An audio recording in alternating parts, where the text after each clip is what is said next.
I always thought I knew my wife. I believed in the quiet strength of our marriage, in the unspoken understanding between us.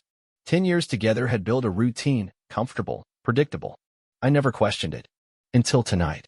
She came through the door with the same bright smile she always wore after returning from a trip.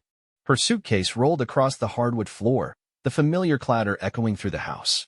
"Hey, babe," Marlene said, her voice light, casual, as if nothing had changed. As if the world hadn't just shifted beneath my feet. I looked at her, really looked at her. Something felt different. Her eyes were alight with something I couldn't quite place, an energy I hadn't seen in years. She seemed lighter, more relaxed. "Miss me?" she teased, slipping off her shoes. I forced a chuckle. "Of course." She sighed, stretching her arms. "God, I am so tired." That trip was exhausting. The words were normal. The delivery? Off. Just a little. But enough to make my stomach tighten. She smelled different. Not just like hotel soap, but something else, a faint trace of cologne that wasn't mine. I wanted to shake off the feeling. Maybe I was overthinking it. Maybe I was just being paranoid. But then her phone buzzed. I wasn't even looking at it, but the message lit up the screen just enough for me to catch the first few words. "Miss you already. Can't wait for next time. Red heart." Marlene saw me glance at it. Her fingers curled around the phone, so fast it was almost unnatural. She forced a laugh, too bright, too forced. "Oh, that? It's just a joke. My coworker messing around." Her voice was casual. Too casual. Something inside me shifted. I had never been the jealous type. Never been the kind of man who checked my wife's phone or doubted her words. But in that moment, something deep in my gut told me this wasn't a joke. And for the first time in our marriage, I wasn't sure I knew the woman standing in front of me. I watched her as she laughed off the message, her fingers still gripping the phone a little too tightly. The air between us felt different now, charged, heavy, filled with something unspoken. Marlene was good at pretending. She had always been quick on her feet, sharp with words. But in that moment, I saw something in her eyes I hadn't seen before. Nervousness. She turned away, setting her phone down screen side down, a small but deliberate move. Then, as if to erase whatever had just passed between us, she smiled. "So, what did you do while I was gone?" she asked, moving toward the kitchen like nothing had happened. I followed her, studying every movement, every flicker of expression. Was I imagining this? Was I reading too much into a single text message? But my gut wouldn't let it go. I leaned against the counter, arms crossed. "Not much. Work, gym, grabbed dinner with Nolan the other night." "That's nice," she said absently, opening the fridge. She pulled out a bottle of water, twisting the cap with fingers that still looked a little tense. "You?" I asked, watching her carefully. She took a sip before answering. "Oh, you know, the usual. Long meetings, networking, barely got any sleep." She let out a small, tired laugh. I swear, work trips aren't as fun as they sound. Something about the way she said it, too rehearsed, too polished, made my stomach tighten. She hadn't said which meetings, or with whom, or where she had actually gone, beyond the vague conference. I nodded slowly. "Where'd you stay again?" She blinked. "Huh. The hotel?" I said, keeping my voice light. "You mentioned it the other day, but I forgot. The Crescent, right?" A pause. Just a second too long. "Yeah, the Crescent." She nodded, like she was confirming it for herself. "Really nice place. I wish you could have seen it." Except that wasn't what she had originally told me. Days ago, before she left, she had mentioned staying at the Oakmont. It was a tiny detail. Something most people wouldn't have even noticed. But I did. And now, I couldn't unnotice it. The first lie. The rest of the evening passed in a blur of small talk and routine. We ate dinner together. She asked me about work. I asked about her trip. On the surface, everything was normal. But beneath it, I could feel the foundation of something crumbling. It wasn't until later that night, when she went upstairs to shower, that I found the second crack in her story. Her suitcase. She had left it by the door, half-zipped. Something about it caught my attention, maybe the way it sat, untouched, as if she had been too distracted to unpack. I shouldn't have looked, but something in me had to. I crouched down, pulling the zipper the rest of the way. And there it was. A neatly folded dress, one I had never seen before. It was elegant, sleek, definitely expensive. Not the kind of thing she would pack for a work trip. And next to it, just barely visible beneath the layers of clothes. A tie. A man's tie. My heart hammered in my chest as I stared at it, my fingers frozen in midair. This wasn't paranoia anymore. This wasn't just a gut feeling. Something was very, very wrong. I didn't touch the tie. I just stared at it, as if keeping my hands off it would somehow make it not real. Maybe I wanted to convince myself that I was imagining things, that it was nothing. But I knew better. I stood up slowly, my pulse pounding in my ears, my body tense with the weight of something unspoken. I zipped the suitcase shut exactly as it had been before and stepped away, exhaling quietly. Upstairs, I could hear the shower still running. She had no idea what I had just seen. I walked back into the kitchen, gripping the counter to steady myself. I needed to think. I needed to breathe. But how do you process something that hasn't fully hit yet? I tried to go over it logically. A man's tie. A new dress. A different hotel than the one she told me. Individually, maybe they could be explained. But together? No. My mind was racing, searching for something solid to hold on to. Had I been missing signs for months? Had there been late nights she hadn't told me about? Were there business trips before this one that had been more than work? I reached for my phone and pulled up her messages, hesitating. I had never gone through her phone before. Never even thought about it. But now, the idea of not knowing was worse than the idea of betraying her privacy. Just as I was about to unlock it, I heard her voice from the staircase. "Hey, what are you doing?" I turned around, heart hammering. Marlene was standing there, wrapped in a towel, her damp hair spilling over her shoulders. She was smiling, but there was something behind her eyes, something I couldn't place yet. I set my phone down. Nothing. Just checking emails. She nodded, stepping forward. God, that shower felt amazing. I swear, I still had hotel water on me. I forced a small chuckle. Yeah. She walked past me, grabbed a glass from the cabinet, and filled it with water. You look tense. I shrugged. Long day. She gave me a small, knowing smile. Well, now I'm home. Maybe I can help with that. Something about the way she said it made my stomach turn. Because I could feel it now. The shift.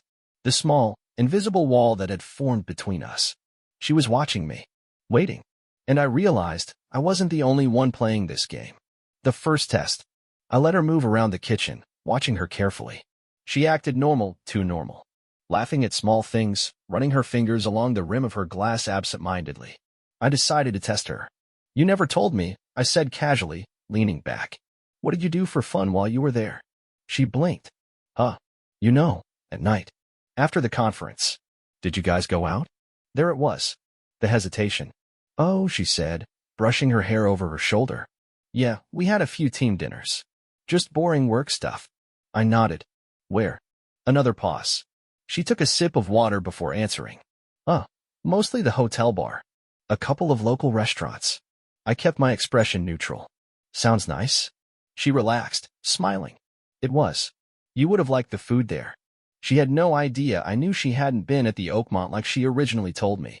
But I wasn't going to let her know that. Not yet. Instead, I smiled back.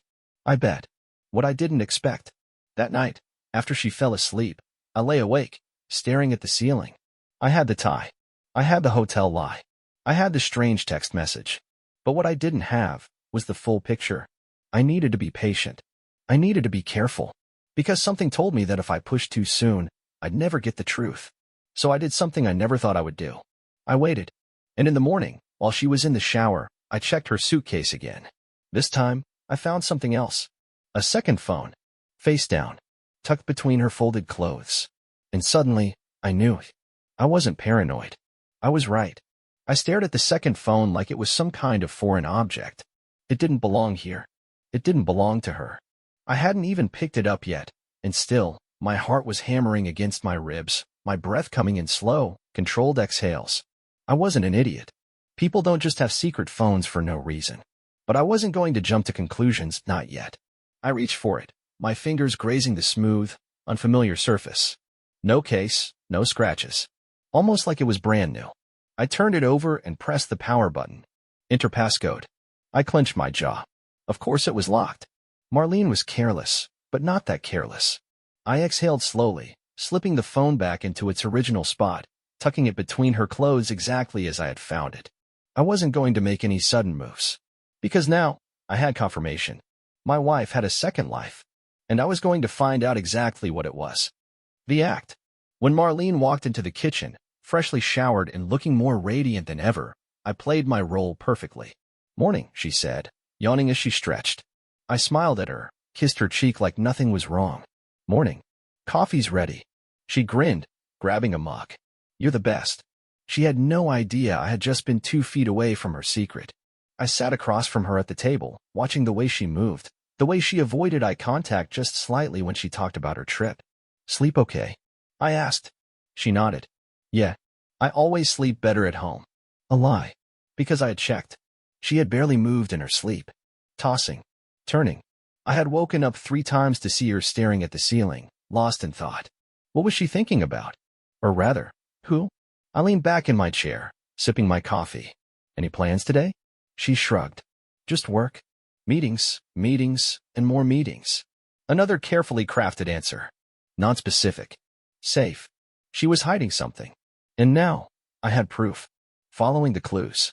As soon as she left for work, I made my move.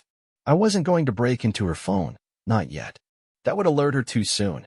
Instead, I did something simpler. I went through our phone bill. Marlene thought she was being careful, but she forgot one thing: our shared mobile plan. I pulled up the online records, scrolling through her calls and texts. And there it was. A pattern. Late-night calls, always to the same number. Text at odd hours. The activity always spiked when she was on business trips. And then, I saw it. A record of calls made from her second phone. It was registered under a different name, but the number was still on our bill. She must have thought I'd never check. I copied the number down, my hands steady despite the storm brewing in my chest. I was getting closer. The moment of truth. That night, after Marlene fell asleep, I sat in the dark, staring at my phone. The number was right there, staring back at me. I could call it. Right now. I could hear his voice. But I hesitated. Because once I did, there was no going back. And I wasn't sure I was ready for what I would hear. But the truth was already cracking through the surface. And no matter how much I wanted to stop it, I couldn't. I sat in the dim glow of my phone screen, the number glaring back at me like a taunt. I knew I was standing at the edge of something irreversible. If I pressed call, I'd hear his voice, the man my wife had been whispering to in the dark. The man who had occupied her mind in ways I hadn't for God knows how long. I wasn't ready for that. Not yet. So instead, I did something quieter, something that felt less like a declaration of war. I copied the number and ran it through a reverse lookup. The results loaded, pixel by pixel, stretching time out into unbearable anticipation. And then, there it was. Private listing. No name, no address. Just a generic corporate identifier. A number that had been masked. But there was something else. A linked email address. The trail she didn't cover. My breath hitched as I clicked on it, letting the system cross-reference with social media and business databases. And that's when I found him. Landon Frazier. The name meant nothing to me at first. Just another stranger in the vast sea of people I didn't know. But when I clicked deeper, his LinkedIn profile loaded. And my stomach dropped. Executive Director. New Accounts and Client Relations. Winston and Clark Marketing. Marlene's company. This wasn't just some fling. This was someone she worked with. Someone she saw almost every day. I clenched my jaw, my grip on the phone tightening. This wasn't a mistake. This wasn't an impulse. This was deliberate. What she didn't expect. I locked my phone and exhaled through my nose, steadying the wave of emotions threatening to pull me under. I wasn't going to confront her. Not yet. Because now, I had something she didn't expect. Knowledge. And if she wanted to keep playing this game. She had no idea just how carefully I was about to play mine. The next morning, I woke up to the smell of coffee and the sound of Marlene humming softly in the kitchen. It was a rare sight, her up before me, already dressed, moving around like everything was perfect. Like nothing had changed. Except, everything had. I stayed in bed for a moment, staring at the ceiling, my mind running over what I had learned. Landon Frazier. A name that now felt like a stain on the life I thought I had. But today wasn't the day to fall apart. Today was the day to observe. I forced a yawn and stretched, making my way downstairs. Marlene turned, smiling as she held out a fresh cup of coffee. My coffee. Just the way I liked it. Guilt. She was trying to make up for something. I took the cup, returning the smile like nothing was wrong. Like I didn't know. Wow, I murmured. You're up early. She laughed, tucking her hair behind her ear. Yeah, I just felt refreshed this morning. Good sleep, I guess. A lie. She had tossed and turned all night. I had heard her phone buzz under her pillow. I had felt her wake up to check it. She was still talking to him. Still keeping secrets, even now. with her bare feet padding across the kitchen floor, acting like a devoted wife. It was almost impressive. Almost. Testing her boundaries. I sat at the kitchen island, sipping my coffee, watching her move. Busy day today? I asked casually. She nodded, sliding toast onto a plate. Meetings, the usual. Might have a late one tonight. Might. I tilted my head. Dinner plans? She hesitated for half a second. No, just work stuff. A few of us might grab a drink afterward. I almost smiled. The lies came so easily to her now. Nice, I said, setting my cup down. Anyone I know? She froze. It was subtle, almost imperceptible, but I saw it. A flicker of something in her eyes, hesitation, calculation. Then she smiled. Oh, just the usual team. Another non-answer. But I let it slide. Because what she didn't know was that I had already tracked her credit card activity. She had never gone out for drinks after work. Not once. But her card had logged transactions at a small boutique hotel 2 miles from her office. I had the date, the time, the receipts. And now, I had her. The moment I decided. That night, I didn't ask where she was. I didn't check my phone for updates. I just sat in the living room, staring at the framed photos of us on the wall, wondering how long they had been a lie. At exactly 11:32 p.m., I heard her come in. Her footsteps were light, cautious, as if she was checking to see if I was asleep. I wasn't, but I let her think I was. Because tonight was the night I made my decision. I wasn't going to confront her. I wasn't going to scream, or accuse, or beg for an explanation. I was going to do the one thing she'd never expect. I was going to walk away. Without a fight. Without a word. Because the worst punishment I could give her was knowing that she had destroyed everything without me even lifting a finger.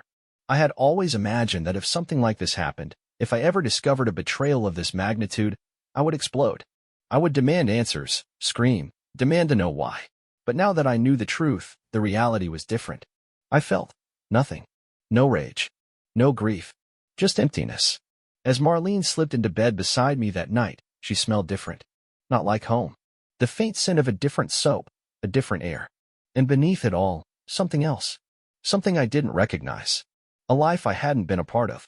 She turned toward me, pressing her body against mine like she always had. If I had been just a little more foolish, just a little more desperate, I might have let myself believe it was real. But I wasn't that man anymore. I wasn't going to let her lies sink into my bones. The plan she didn't see coming. The next morning, I watched her get ready like nothing had changed.